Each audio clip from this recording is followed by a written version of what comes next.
Hi, everyone. Welcome to, what day is today? July 21st, Wednesday education session. This week we are going in depth, continuing on resistance training. So the one that we did 2 weeks ago, we covered how to brace your core, we covered some shoulders, and we covered hinges.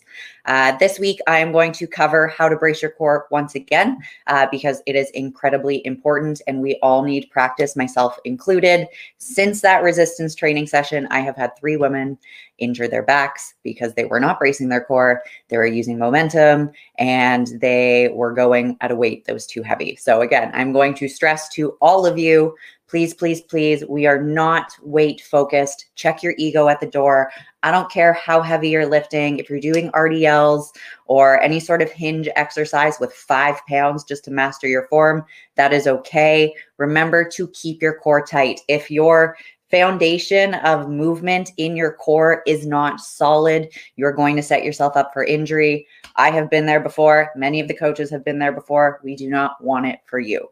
On top of bracing your core this week, we are going to get into a little bit of lat anatomy. So getting into the back muscles and how to feel those, because I struggled with feeling my lats for probably the first 3 or 4 years of training. So I'm going to give you a couple cues to think of, pull up some videos, and then we're going to go into some hip thrust / bridge form, as well as hopefully lunges. And I think that'll be about an hour. So if you guys have any questions whatsoever, you can type them in the chat. You can put it under the ask a question.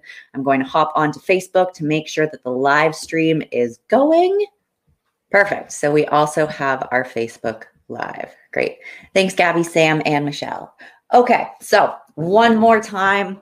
I'm going to move you guys forwards a little bit. Getting back. Nope, you still can't see the ground. So if we are on the floor here, do it with me. You are going to lay down on your back if you're able to. If not, do this later. So we're going to lay down. You're going to take both of your hands and place them on your stomach. From here, I don't want you to just think about inflating up into the floor. I want you to think about pushing down into the floor with your back as well. So we're going to inhale, exhale, and I want you to push your back into the floor as hard as you can. And now there should be no space. So I can't slide my hand underneath my back. That is good. Our ribs are going to slightly be pushed down. And then I want you to squeeze here to keep that spine straight. So you shouldn't be able to slide your hand underneath. One more time. Inhale. Exhale, drop that rib cage down. And squeeze. So now we want to take that same principle and we're going to come up onto all fours here. You're going to do the same thing. So this is just teaching your body how to breathe and how to brace your core in different angles. So from here, inhale, inflate the belly. Exhale, drop the rib cage down. And squeeze. Now, holding this in this position is really hard because your abs are now fighting gravity. So one thing that you can do to start to strengthen your core, and I highly recommend doing this as a warm-up before you get into your training, whether it's upper body or lower body, is do that core set. And then you can practice just lifting your arms and your legs off of the floor at the same time while keeping that core braced. So you need to keep it tight. If your back starts to arch, you need to reset your core. And you want to think about keeping this nice and flat the entire time. If this gets easy, you can pop up into what the fitness industry knows as a bear hold. So you can, again, squeeze that core, pop up and hold here. If this is easy and you can hold it for about 15 seconds, lift up the leg, lift up the leg. The arms are a little harder. You can rock back from side to side, but I want you to really practice engaging your core before you go into your resistance training. When you activate your core at the start, it's going to be easier to fire and hold throughout the rest of your training session. You can also do this standing up. So this is one that I covered the last time. Inhale, exhale, and squeeze that there. So this is going to be For those of you that have done stomach vacuums as well, you want to start your stomach vacuum after you've exhaled and let all of the air go. So instead of just thinking, let me see if I can pull it up. Instead of thinking I'm going to do a stomach vacuum, you just go and pull in and then your ribs come up and out. The first thing you want to do is the core reset of exhale and now pull in, and it's going to keep those ribs down. And when you inhale, it's going to keep everything tighter. So when you practice vacuums, it's inhale, exhale, and then pull in tighter if you can. I know it's hard to see, but practice that. If you want to send a form video to your coach, you are more than welcome to. So that is bracing the core. Does anyone have any questions before we move on to lats?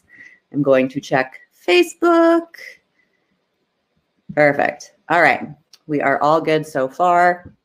So let me share my screen here to show you guys what the lat anatomy looks like. And I want this one.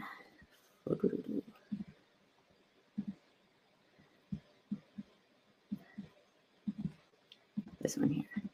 All right.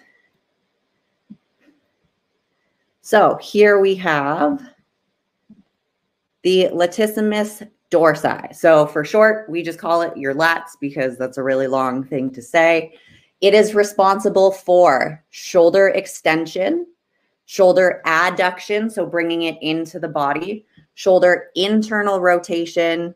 It assists in hyperextending the spine. So hyperextension is super arching, and lateral flexion of the spine, which is this way, side to side kind of bending stuff.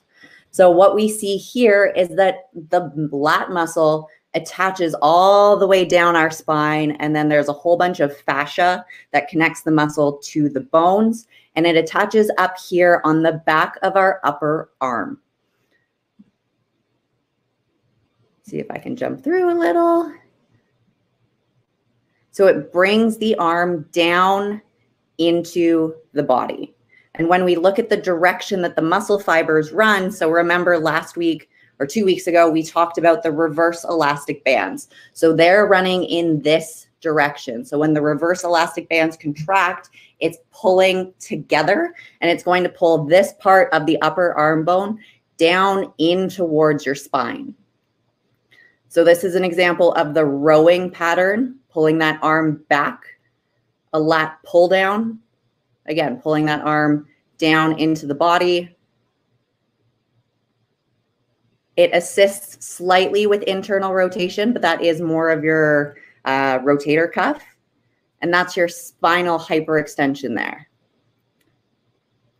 And a little bit of side to side crunching, but ideally we don't want that. An example of a dumbbell row, which is something we're going to get into for form and covering that. I couldn't find one with a standard dumbbell row or a flat bench. So this is a landmine where like this is a barbell that is anchored at the bottom here. So as you see, as the elbow comes back, the lat contracts by pulling this bone towards the spine. And then after a certain point, your rear delt is going to jump in to help. So I'm going to cover where you feel your rear delt, where you should feel your lats. But one thing to note is this is not a bicep exercise. If you are feeling your biceps in a row that is lat focused, you need to fix what you're going to think about, and we'll get into that a little bit more. Okay, so it's these muscle fibers right here. Your lats are a big, meaty part of your body. So I'm going to stop sharing my screen, and we are going to get into some lat activation, lat feeling stuff. You can do this standing, you can do it seated. I'm going to do it kneeling just so that you guys can see me a little bit better. So our lats attach back here, and they're this massive slab of back muscle that goes from here to about here in your spine. So when it contracts, we bring the arms into the body this way. So that is the best position to set yourself up for in training. Some of you, if you have access to cables or resistance bands, will notice that we program straight arm lat pullovers, where ideally we want our arms farther apart. So if you have two different anchor sources or two different cables, the active out and into the body is going to maximize that lat contraction compared to having both arms in front of you and coming in. Yes, that's still going to work it, but it's not going to work it as effectively as out and then into the body because of that V shape that the muscles run in. So for feeling your lats, I want you right now to relax, sit down, kneel, stand, whatever it is, roll your shoulder blades down and back. The next thing that we're going to do is all I want you to think about is your upper arm bone and your elbows. Don't really worry about what your wrists and your hands are doing. I want you to focus from here up, and we're going to visualize in our head those reverse elastic band muscle fibers for your lats. So we're going to start with our arms over our head. The next thing that we're going to do is pull our elbows apart to the sides as hard as we can. So we're going to go for 4 seconds. 4, 3, 2, 1. So I have pulled my elbows as far apart as I can right now. My shoulders are stretched. My arm is out of the socket as much as possible, so I'm not condensed like this. I'm stretched, and I feel that right in here, which is where our lats are located. So what we want to think about if we're doing any sort of overhead pulling, such as a lat pull down or a resistance band lat pull down or a chin up, is elbows apart, apart, apart until you get to vertical. And then what we want to do, because this muscle is wrapping around our back, is we're pulling apart, apart, apart. And now we're going to start pulling those elbows back and in towards our spine for a maximum contraction. So think about those reverse elastic bands. We want them to be as tight as possible when we pull out and then in towards our spine as hard as we can. Okay. One thing that I don't want you to do is a really hard bicep flex. So if you're focusing on, or if you're feeling your biceps right now, you're focused too much on what are my wrists doing. The bicep goes from your upper arm bone to your lower arm bones and pulls up. So if you're focusing on, I'm going to flex as hard as I can rather than I'm going to stretch my elbows out, you are going to feel it in your biceps. Okay. Any questions there about pulling movements before I move on? Let me check Facebook. Just refresh the feed here. Grab a drink of water. Oh, I do see a question.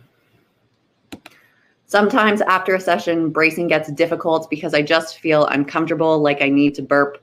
Does this make any sense? So it could be that when you're bracing your core, you're also inhaling air at the same time. And then there's air in your stomach and it makes you feel uncomfortable. Take breaks if you need to. But this is why we have those stomach vacuums and those planks in your program so often, is to build up your core endurance. Once your core is strong, you're going to be so much stronger in all of your lifts naturally. So no, we're not weight focused, but every single week, if you need to take a break mid-set to reset your core, do it. If you find that you can only do 6 reps with your core braced compared to not braced, guess what? 6 reps is what you should be doing. Next week, do 7. And then progressively overload. We would much rather have you do it correctly, even if that means less quantity, higher quality. But if you're uncomfortable for whatever reason, take a break, take a couple deep breaths and reset. Hop over to Facebook one more time. Cool, no questions. So that is overhead pulling. The next thing I'm going to get into is the row. So similar to the video that we watched. One of the very, very common things that we hear as a coach is, I feel a row in my bicep. So whether that's a seated row this way or a cable row, a single arm dumbbell row, which I will explain to you guys. But that means you're not thinking about your upper arms. You're so focused on the movement rather than the muscle contraction that you're turning it into a compound exercise. So compound exercises mean you're using multiple muscles to perform a movement, like a row where your arms and your shoulders are moving at the same time. A squat is a compound movement because you're using your hips and your knees at the same time. We really want to isolate this movement, or if you're here, this movement of your arms where they ideally come out and then come in a little bit, but depending on the grips, like if you have one of the V grips where you hold this way, yes, you can't really control where your hands are going to be. They're kind of stuck, but you can think about your upper arm bones pulling apart and back, or pulling in towards the midline of your body rather than flexing this way. So let me grab, I'll do an 8-pound and turn on a light and point you guys up a little bit. So when we set up for a single arm row where there's a bench involved, you want to make sure that your hand is on the front so you can push into the floor as hard as possible. We always want that opposite. We always want that opposite movement of when I'm curling forward, I want to think about pushing. When I'm pulling up, I want to think about pushing my body into the ground. When I'm hinging forward, I want to think about pushing my body into the ground. So the opposite force is going to allow you to contract so much better and isolate the muscle that we want. So when I'm here, I want you to pay attention to what my elbow is doing. This bench is a little bit high because it's a decorative furniture bench compared to an actual athletic bench, but we will make do with what I have here. So my goal here in the row is I want to focus on bringing that arm behind my body until I feel a maximum contraction. So when my arm is here, I'm feeling a nasty pinch right along here in my left. Okay, so I want you guys to try this. Don't use a weight, don't use anything. Bend forward, let your arm relax, and I want you to focus on what your upper arm is doing from the elbow up, and you're bringing it back towards your tailbone as far as you can, and then you're wrapping this part of your lat towards your spine to get a little bit of a twist. We're not twisting away so much, but we're getting a little bit of rotation where it's pulling that shoulder blade back because of the contraction. So a couple more times here. We're going to brace the core. Inhale, exhale, keep that tight, and then focus on elbow back, back, back, back, back as far as you can. There's a nice ugly, whoop, just cramped. Cramping is a sign that your muscle is at maximum contraction, and you did a good job, although they are kind of painful. Hold on. Okay, so with me grabbing my dumbbell, keeping that in mind. No, I am not doing a straight arm swingy thing. We are going to let gravity do whatever it wants with this dumbbell from the elbow down. So one thing that I hear people complain about a lot is like my forearm and my grip is going. So if you are grabbing onto the dumbbell as tight as you can and like my veins start to pop out, that's also a sign that the weight can be too heavy for you. The way that I hold weights is I keep my thumb with my fingers and I hook grip. So I'm very, very loosely holding the dumbbell right now. I'm not death gripping it because if you have to death grip it, you're now incorporating your forearm muscles and probably a lot of your arms to do the movement. So light hook grip like this, where my thumb is with my fingers. From here, we're going to brace that core. So I'm thinking just about what my elbow is doing, driving back towards my upper body. And you'll notice that automatically I'm not thinking about this. This is super loose. It can hang wherever. It is vertical, straight up and down.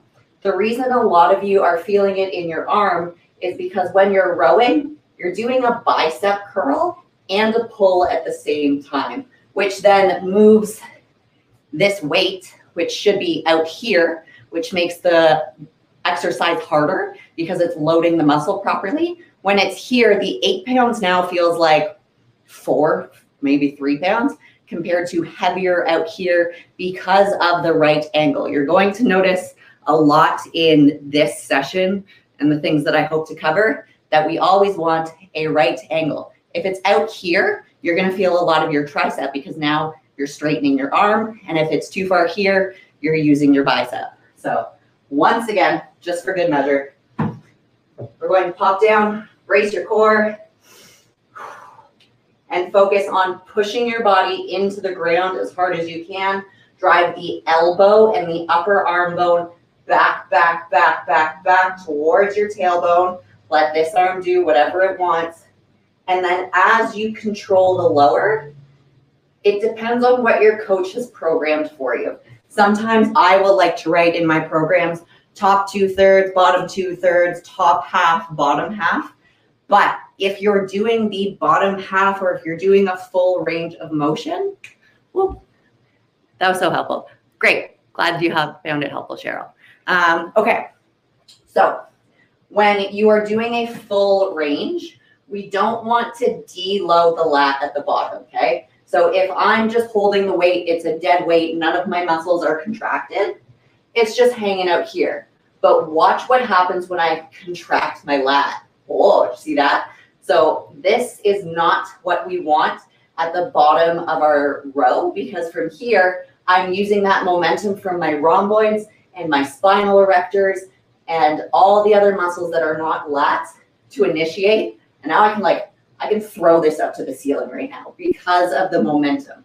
So we want to keep it slow and controlled, where from here, I am going to contract the lat and then go 1 Mississippi, 2 Mississippi, 1 Mississippi, 2 Mississippi, 1 Mississippi, 2 Mississippi, 1 Mississippi, 2 Mississippi. So see how I'm still keeping my muscle under tension here. I'm not dropping whatsoever here. That's making your exercise way easier, and it is delaying the time to fatigue. So if you want to be able to fatigue your muscles in 8 to 15 reps instead of 20 to 25, slow it down, isolate the muscle, no momentum. Going to take a drink. We shall move on. We're going to go into hip thrust next. So does anyone have any back questions before we move on?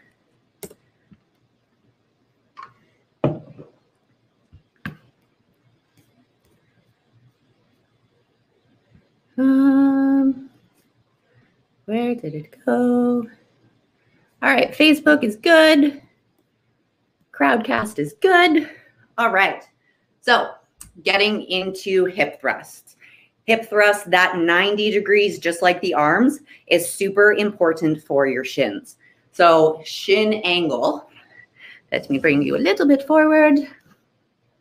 In terms of bench height, this white bench that I have is way too high for an efficient hip thrust. And this little block that I have right now isn't great, but it's better. So if you have to choose between it's too high or it's too low, if you have to go for a higher bench, you can, but I highly recommend you elevate your feet at the same time. So let me see if I can kind of replicate this. Put that there. And this is a sharp bench, so I'll grab a pillow. So here, when I come into lockout, I'm still on a downward angle. Therefore, my glutes aren't going to be able to contract as optimally. And I feel this a lot in my quads because now I'm trying to extend my hips, push them forward, and it's not the right angle for my glutes. Sure, I feel it a little bit, but this is way more targeted in my thighs than my glutes, and that's not what we want. So if I have a block, you can elevate your feet like this. Push it forward. So now when I come up, my body is either vertical or slightly inclined up. So it's kind of like a glute bridge in terms of angle, but I am now vertical all the way. So you really need to figure out where your height needs to be, but play around with it. If you're not sure, definitely send a video to your coach for form review. But I'm going to use this guy here for now. Oh, good. I'm glad you found it helpful, Simona. Okay, so for setting up for a hip thrust, whether you're at the gym, you're at home, you're using a bench, you're using an ottoman, whatever you have, the first thing that we want to make sure is that the bottom of your shoulder blades, where your bra line is, that is what your body is going to pivot against. Okay, if we go any higher, you are much more likely to arch your body up and use your low back. Mine is super arched right now because I'm not pivoting in the right spot. So you need to make sure that when you set up, bottom where your bra strap would sit is right on line with the pivot. The next thing we want to do is make sure that at the top of our thrust, when our hips are fully extended, our core is still tight, our legs are straight up and down. And if your legs are not straight up and down, you're going to feel it in your quads or you're going to feel it in your hamstrings rather than your glutes. And no one wants that. So I'm setting up bottom of my shoulder blades. And from here, if you have a mirror, this is where it'll really come in handy. So I'm going to think that feels okay for me. I'm feeling it a little bit more in my hamstrings. So I'm going to bring my feet a little bit farther forward. And that's good for me. This is perfect. You're going to see that my shins are vertical. Now, if my feet are too far forward when I come up, this is way more of a hamstring-based exercise. So if you guys are doing heel elevated glute bridges and you're feeling it more in your hamstrings, your feet are too far in front of you and you need to slide your body closer towards your feet, or you need to bring your feet closer to your body. We don't want them back here because this is all going to be quads. You are extending the knee here. You're not extending the hip. I don't have the range to do it. So my knees are the things and my quads are what's working here. If I'm too far out, my body is going to curl my heels towards my butt and put emphasis on my hamstrings. So you want to make sure whatever you're doing, however long it takes you to set up, that your shins are vertical at lockout. And if you are doing multiple sets, whether you're at home, whether you're at the gym, if you have like plates or literally any household object, I'm just going to grab 5-pound dumbbells, mark where your feet are. That way, in between sets, when you come back, you don't have to waste 30 seconds, 60 seconds figuring out where you were. You know exactly where your feet have to go. Another thing with this trick is really helpful is when you stand over top of them and look where you put that placement, it's very often that one foot is going to be slightly in front of the other one, and that can create imbalances. So you want to make sure that when you set those foot markers, they are even so that you can get an optimal glute contraction on both sides. So again, I'm going to line up the bottom of my shoulder blades. We are now going to brace our core. Surprise, surprise. So inhale, exhale, drop the rib cage down, squeeze, put my feet into position with a hip thrust. You are tucking your chin and looking at your kneecaps the entire time. I don't want you looking up at the ceiling. I don't want you looking back. We want to keep our chin tucked to prevent our back from working. Because remember, when your abs are engaged and your chin is tucked, everything in the front anterior part of your body is contracted. Therefore, your posterior chain can't do the work and it needs to put all of the load on your glutes. So, gonna set up. Find my feet, inhale, exhale, drop the ribs down. So from here, what I want to think about, everything is set up properly, is heels down into the ground, hips forward. Not hips up, hips forward. So I tuck my chin, I look at my kneecaps. I'm going to go 1, 2, 3, ugly squeeze. So I'm only going as much as my glutes can contract. Sure, I can push way higher, but now this is including my low back, and that's how you can hurt yourself. So keep your chin tucked, look at your kneecaps the entire time. If you guys remember 2 weeks ago when I used the corkscrew analogy of your shins are wine bottles, your kneecaps are corks, your thighs are the corkscrew, and right up here in your hip socket is where you're turning to uncork your wine, okay? So we want the twist and the cork to come from the top of your hips, not from your knees. If you corkscrew your knees out and you've had any knee pain before, that can very likely irritate it. So I don't want you to think about turning out your kneecaps as hard as you can. I want you to think about turning from your hips. So that's a really big difference. Let me move over a little bit where you guys can see. So this is turning from my hips and this is turning from my knees. So there's a lot more external rotation. I've had 3 surgeries on this knee. That does not feel good, okay? So rotation comes from the hips, not from the knees. When we are doing the thrust, as we're coming up, I want you to think about externally rotating and corkscrewing from your hips at the same time, okay? So let's try that. Line up your feet. Set that core. Chin is tucked. You're looking at your kneecaps the entire time. If you had a barbell, your hands would be resting there. If you have a dumbbell, hands on your hips. I often prefer keeping my hands somewhere around my hips rather than overhead, because overhead promotes opening the chest. We want to keep the core tight and the chin tucked. So I'm going to push my heels down, my hips forward, and corkscrew from the hips, okay? So we're going to go 1 Mississippi, 2 Mississippi.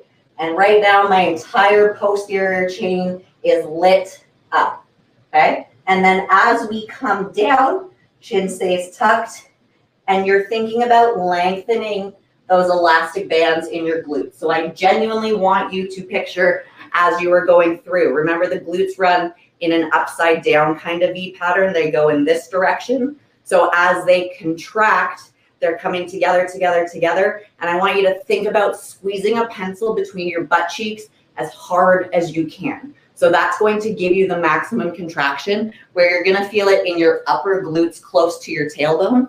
But if you're able to do this body weight, put your hands on your butt, put your hands on your low back, feel your muscles. If you feel your low back working, maybe you need to adjust your feet. Some people prefer their toes out. Some people prefer toes straight forward. Some people prefer hip width apart. Some people prefer shoulder width apart. This is all going to be 100% individualized to you guys because of your unique limb length. So some of your thigh bones are longer than your shins. Some have longer torsos.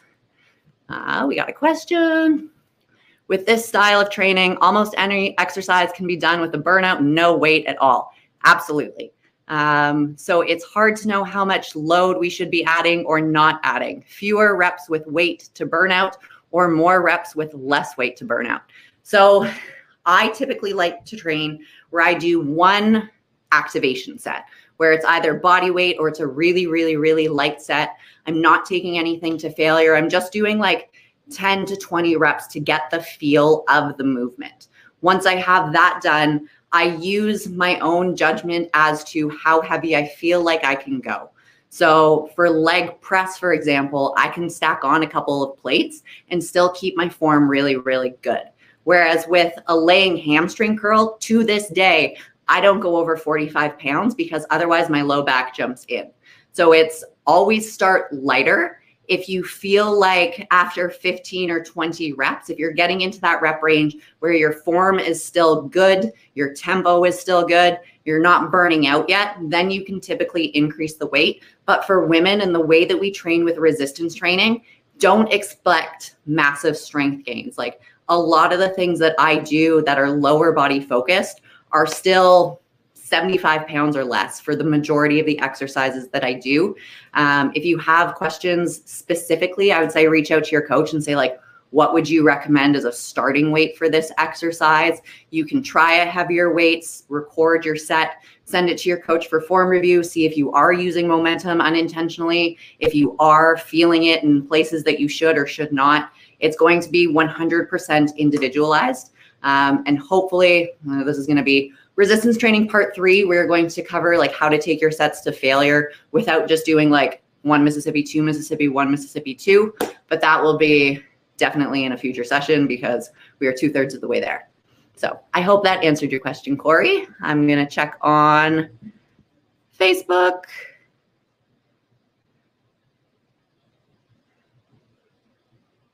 I think we're good.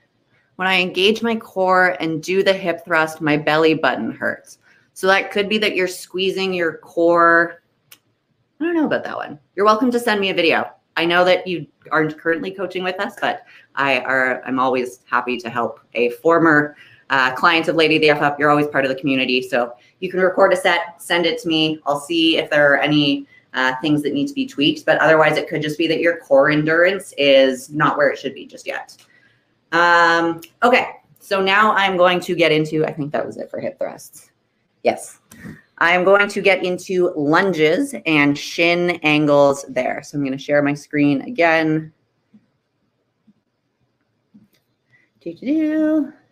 We did the rows. So what I want you to look at in the lunge position here is the muscles that are being activated, okay?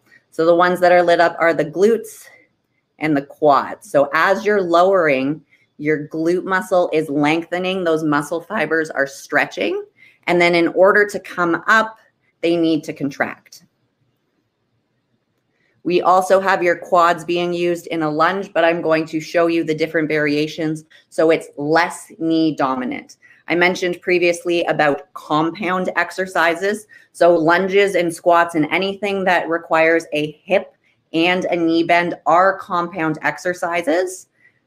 Shows you why your core is so important to prevent your spine from moving in these exercises. So your core is not just the front of you guys, it's also the back. This is an example of your knee caving in. It's also known as knee vagus or knee valgus, something like that.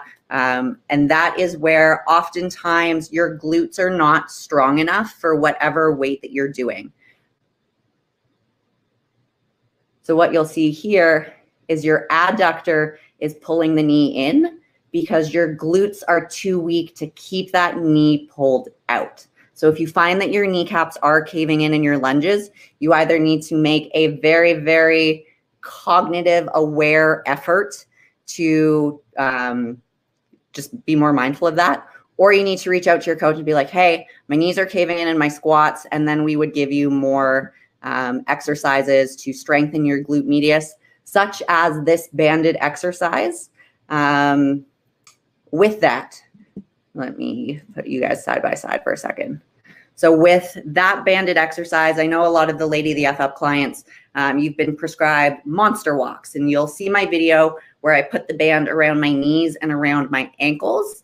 And I'm going to correct myself because I recently learned that, like, yes, okay, it's going to be beneficial for the band to be around your knees. It's going to be beneficial for the band to be around your ankles. But the best place to get glute medius engagement, so your side glute, is actually around the arches of your feet. So it's going to go around here instead. If you're wearing shoes, goes around your shoes. And then you're going to go into that semi-squat pattern. Same thing. Think about the corkscrew from the hips to externally rotate, not your kneecaps, from your hips. And then you're thinking about stepping out with both legs. So I'm thinking about going like this as I step, with both legs pushing apart from each other. And then you're coming in. You don't want to wobble like this. Now you're engaging your lats. You're doing some side bends. We're getting into some dancing. So we brace the core. Keep it tight. Bend a little bit. So I'm not like super squat, but if someone were to push me over, I'm solid.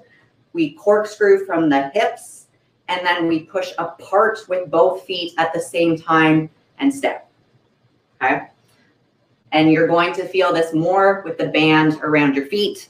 I know it took a little bit of a detour there. So let's get into lunges. Make this the focus screen again. So I want to show you guys a couple of different variations of lunges in terms of shin angle and torso angle. So out of these 4, 1, 2, 3, and 4, I want you guys that are watching Crowdcast right now, tell me which one you think is the most glute focused based on everything that I just told you. Okay, 1, 2, 3, or 4. It's real quick. There's no right, well, there is a right or wrong answer, but I have a lot of respect for those of you that take guesses. No, everyone's too shy. Okay, I don't want to waste too much time here. So when we are looking at this one, in order to isolate your glutes and feel it more in your glutes, we need to make it more hip dominant rather than knee dominant. And that comes down to shin angles, which we've been talking about. Let me split my screen here. So this one, when we look at the shin angle here, the knee is way farther in front of the toe and it's not vertical. It's way out here. Okay, so that means if you want to try this one with me, guys, let me just see where I am here. Point you down. So when I am here, yes, that's how we are. So my toe is forward. In order to get up from this position, I need to pull my kneecap back. Otherwise, I'm sprinting forward this way. So if I'm going straight up and down, my kneecap needs to come towards my body. And what's going to do that? My quadricep. It's going to do the straightening of the leg, which is much more prominent than my hip hinge is right now. So if I push, my quad right now is going to light up like crazy. I don't feel this in my glute at all. It is just my knee. So we want form more like number 2. Number 3 is a little bit of both, but this hinge forward at the hips with the right angle is how we're going to isolate our glutes. So do this one with me. I'm going to stop sharing my screen. So when you're setting up, I often like to set up for lunges in the bottom position so that I can look in the mirror and see what I'm doing. So we want to make sure that this shin angle is 90 degrees. My toe isn't coming forward. There is nothing wrong from a form perspective of your knees coming more forward. It's just going to make it much more knee dominant. The next thing that we're going to do is hinge slightly forward. Why? We are now, if I switch sides, we are now stretching the glute more than if I was upright. So think about these muscle fibers, the directions that they run. Sure, they're a little bit stretched right now because I'm not straight, but in order to stretch them more, we hinge forward and shift our weight back. So automatically going from straight up and down to shifting back, I can feel a stretch in my glutes. And where you feel that stretch is where you want to squeeze. So before I get up into my lunge position, I'm going to think about bracing my core. Good, lock it there. This way, when we are hinged forward and our abs are engaged, you're not going to feel it in your low back. If you have a lot of weight or if you're holding dumbbells in front of you and you're going like this as you lunge, yeah, you're going to feel it in your low back. But so this is where you need to engage that core, hinge forward slightly, feel where you feel that stretch, and then that's where you're going to squeeze. In any sort of lunges, if you struggle with balance, or even if you don't, look at one thing in front of you that does not move and keep that core tight. So from here, I'm going to think about pushing down the floor through my heel and driving my hip forward. So you'll notice a pattern in RDLs, heels down, hips forward. In hip thrusts, heels down, hips forward. In glute focused lunges, heels down, hips forward. If you are not feeling your glutes, you are not thinking about the right intent of heel down, hip forward. Now, when I say hip forward, I don't mean going like this, okay? It's just a mental cue, not the actual action. So I'm going to brace my core one more time. Good, push through this heel, hip forward. So you want to think about sitting back into a chair. I'm going to bring my little block here. I want to think about sitting down as I go. So come back and push through that glute. See how my shin isn't really moving?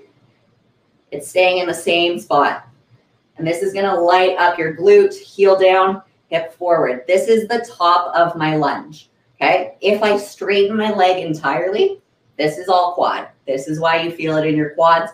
You need to stay in the active range of motion, which is, for me, from here to here. And that's it. So I'm staying hinged forward, focusing on one thing in front of me that doesn't move for balance, going down as far as I can until I feel the stretch, really thinking about lengthening those fibers, squeezing them to contract so that they come together this way. If you feel it in your back leg, There's a couple different reasons why. The first one is this leg is just too far back. So as you're coming down, you're stretching this muscle. And when a muscle is stretched and you're coming up, you're now going to use a lot of your weight to unflex this hip rather than focusing on bring your feet a little bit closer.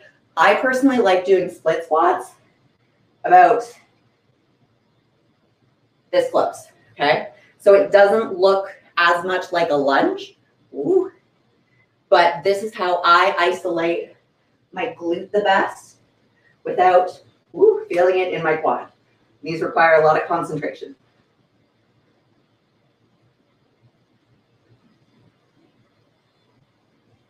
If you guys are using dumbbells here, you have a couple different options. I wouldn't say go stupid heavy, like 5 pounds, 10 pounds, 15 or 20s, you will likely start to feel it more in your low back because of the hinge forward. So if I just have one dumbbell, you can hold it on the outside leg, you can hold it on the inside leg. I personally like holding it on the inside. You need to play around with whatever lights up your glutes the best. But I find this way, with the weight pulling me inwards, I need to contract against it, drive that kneecap out while driving my hip forward at the same time.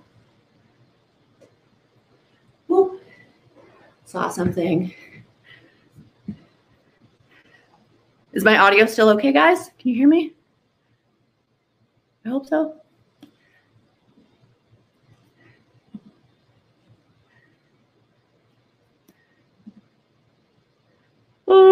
Okay, cool.